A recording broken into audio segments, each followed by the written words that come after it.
नाग दल के सरदार से श्वास मणि लेने के बाद मानव ने देविका की ओर देखा तो देविका बोली, मानव, मुझे पता चल चुका है कि ये ब्रेसलेट किसकी है।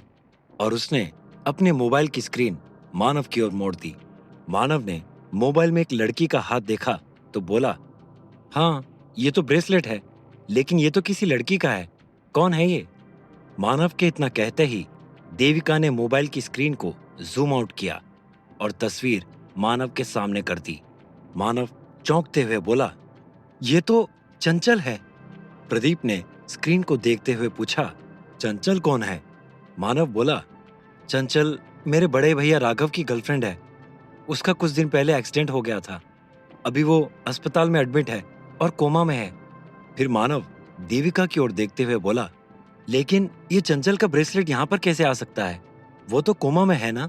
देविका मोबाइल को वापस जेब में रखते हुए बोली, यही तो समझ में नहीं आ रहा है कि चंचल का ब्रेसलेट यहाँ पर कैसे आ सकता है। मानव बोला, ये जो कुछ भी हो रहा है मेरे समझ से परे है। पहले चंचल का एक्सीडेंट होता है, फिर वो कोमा में चली जाती है। मेरे यहाँ आते ही उस पर जानलेवा हमला होता है और अब उसका ब्रेसलेट यहाँ इतनी दूर जंगल में जाकर मिलता है। देविका बोली, मानव, दरअसल हमला कुछ दिन पहले हुआ था। हमारी लोकेशन और मोबाइल ऑफ होने की वजह से हमें मैसेज देर से मिला है। मुझे लगता है कि कुछ तो है जो स्पिरिट स्टोन को और तुम्हारे पिताजी के कड़े को चंचल से जोड़ता है। मानव पास की चट्टान पर बैठकर सोचते हुए बोला, लेकिन ऐसा क्या हो सकता है जो उन्हें आपस में जोड़ता हो? प्रदीप बोला, तुम्हारा भाई राघव, क्या वो नहीं हो सकता? वो भी तो तुम्हारे बीच की ही कड़ी है। मानव ने घूर कर प्रदीप को देखा और बोला, तुम पागल वागल हो क्या?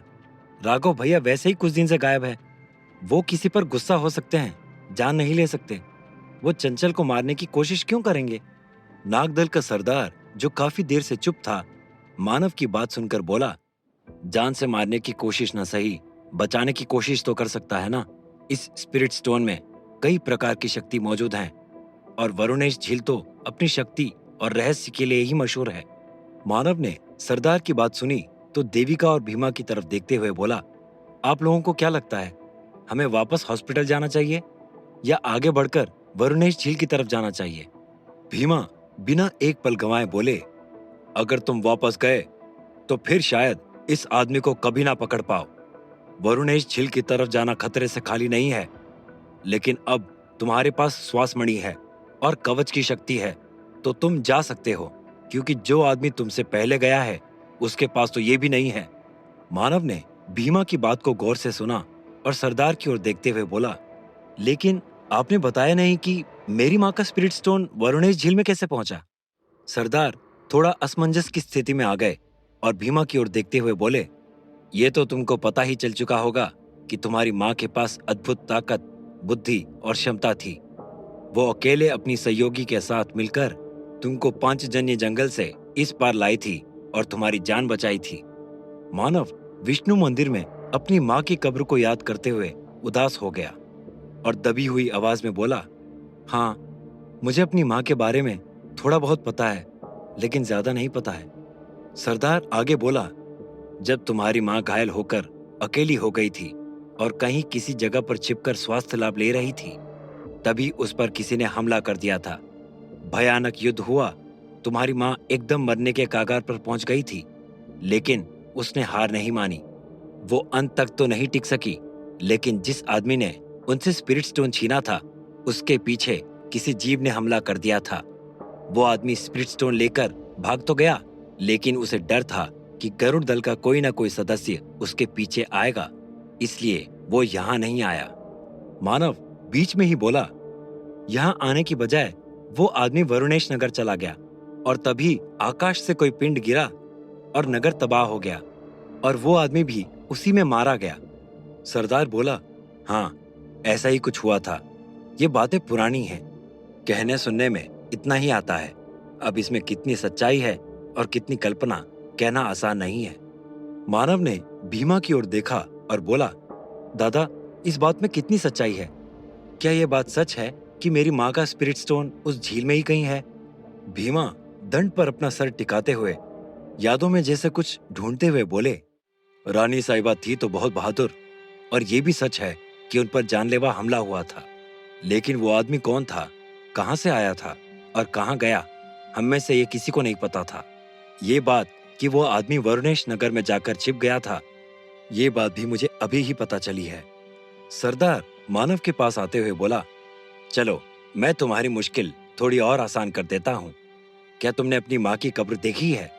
मानव ने हामी में सर हिलाया और बोला, हाँ, मैंने अपनी माँ की कब्र देखी है। सरदार बोला, तुमने उसके पीछे के पंख भी देखे होंगे। मानव ने दोबारा हामी में सर हिला दिया।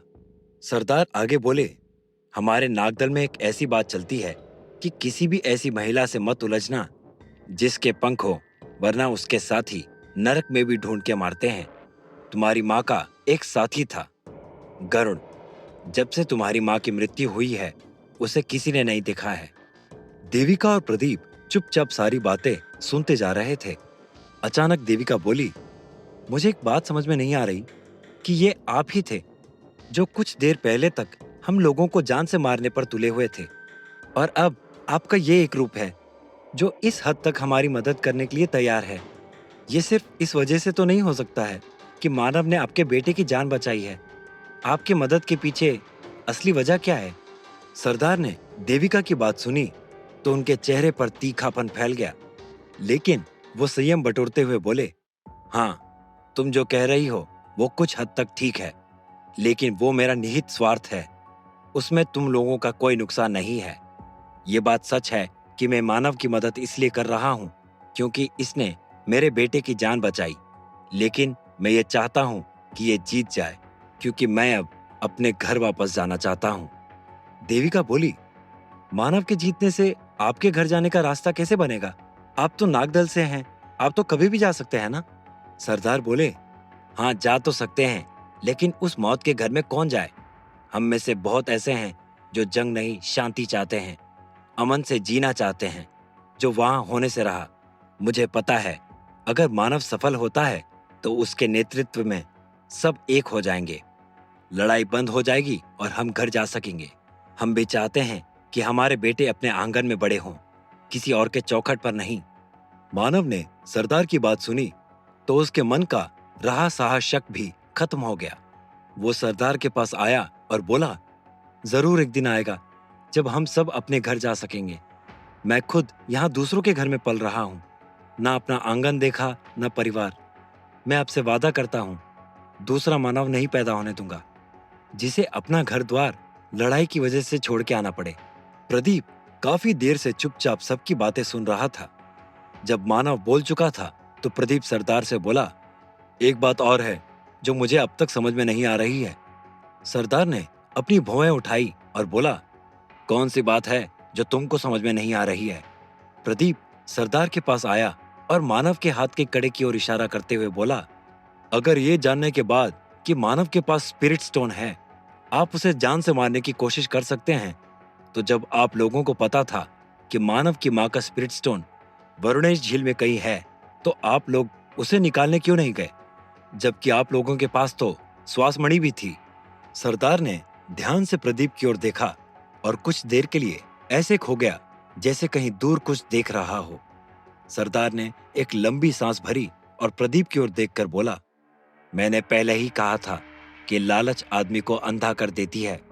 तुमको क्या लगता है कि ये जानने के बाद कि वहां एक स्पिरिट स्टोन है, नागदल से कोई भी उसे ढूंढने नहीं गया होगा? कुछ देर चुप रहने के बाद सरदार खुद ही बोला, मेरा एक छोटा भाई था, किसी ने उसे शक्ति का लालच दिया और अपने साथ उस झील के पास ले गया। उन 8 से 10 लोगों में से कोई भी नहीं लौटा। जो भी उस झील में गया वापस नहीं आया। लोगों ने यह मान लिया कि उसमें कोई शक्ति या जानवर रहती है जो सबको मार डालती है।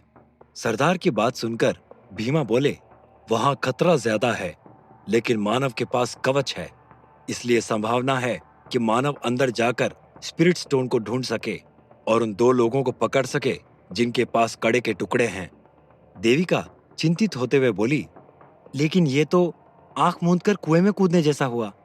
मानव उठकर खड़ा हुआ और बोला, अपने माँ बाप की निशानी को वापस पाने के लिए मैं किसी भी कुएं में कूदने के लिए तैयार हूं। फिर मानव भीमा से बोला, दादा, आप मुझे उसका रास्ता बताइए ताकि मैं जल्द से जल्द वहां के लिए निकल सकूं।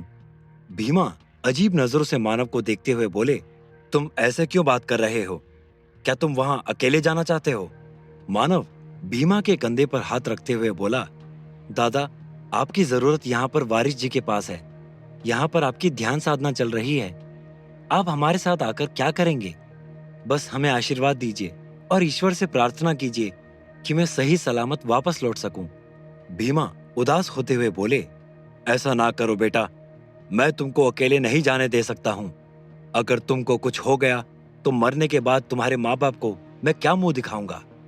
मानव ने आगे बढ़कर भीमा को गले लगाया और बोला, दादा, अगर मुझे कुछ हो गया तो आपसे पहले मैं मम्मी पापा से मिलूंगा और उनसे कहूंगा कि भीमा दादा ने मेरा बहुत ख्याल रखा और पूरी निष्ठा से गरुड़ दल की सेवा कर रहे हैं। यह सुनकर भीमा की आंखें भर आई और वो मानव के कंधे पर हाथ फेरते हुए बोले, ना तुमसे बातों में जीता जा सकता है, ना ही लड़ाई में। तुम अवश्य ही विजय होकर लौटोगे। मैं तुम्हारे लिए पूजा करूंगा। मानव ने देविका और प्रदीप की ओर देखा और कहा, तुम लोग भी चाहो तो यहाँ से वापस लौट सकते हो। ये जंग मेरी है, ये खतरा भी मेरा ही होना चाहिए। मानव की बात सुनकर देविका बोली, ये बातें मुझ पर लागू नहीं होती हैं। एक तो मैं तुम्हारे सिक्योरिटी के लिए हूँ। प्रदीप बीच में ही बोल पड़ा, जो कि तुमसे होती नहीं है। देविका प्रदीप को घूरते हुए धीरे से बोली, क्या चाहते हो? विष्णु मंदिर के कड़े की चोरी वाली बात भीमा दादा को बता दूं? और प्रदीप ने अपने मुंह पर उंगली रख लिया। मानव देविका से बोला, और तुम्हारे चलने की दूसरी वजह? देविका बोली, दूसरी वजह है हमारी deal. We are partners. Pradeep भी एक लंबी जमाई लेते हुए बोला, और मैं तो जब तक पूरा का पूरा कड़ा ना मिल जाए बंधुआ मजदूरी पर हूँ। भीमा और सरदार ने जब देविका और प्रदीप का मानव के लिए प्यार देखा तो वो खुश हो गए। सरदार मुस्कुराते हुए बोले, ये लड़का एक दिन जरूर इस लड़ाई को बंद करवा देगा। इसे दिल जीतना आता है। सरदार मानव के पास आया और बोला, इन सब के अलावा एक चीज और है जिसकी तुमको जरूरत पड़ने वाली है। मानव ने सरदार को देखा और बोला, और किस चीज की जरूरत पड़ने वाली है? सरदार ने अपने बेटे को कुछ लाने का इशारा किया तो वो थोड़ी देर बाद हाथ में कुछ जंगली घास ले आया। मानव ने सरदार की ओर देखा और बोला, ये क्या है? सरदार ने देविका, प्रदीप और मानव को कुछ टुकड़े दिए और खाने का इशारा कर दिया और बोले, इसे खाने से भूख नहीं लगती है। मानव, देविका और प्रदीप तीनों ने वो जंगली घास खाया। तभी देविका के मोबाइल पर एक मैसेज आया। उसने मानव की ओर देखा और बोली, हमारी जान खतरे में है। मानव के मुंह से सफेद झाग निकला और वो लड़खड़ाकर जमीन पर बैठ गया। देविका और प्रदीप भी अपने मुंह से झाग पोंछते हुए जमीन पर बैठ गए। क्या फंस चुका है मानव किसी और खतरे में? क्या सच में छल एक विद्या है? क्या मानव वरुणेश झील तक पहुंच पाएगा? जानने के लिए सुनते रहिए पक्षीराज, सिर्फ और सिर्फ पॉकेट एफएम पर।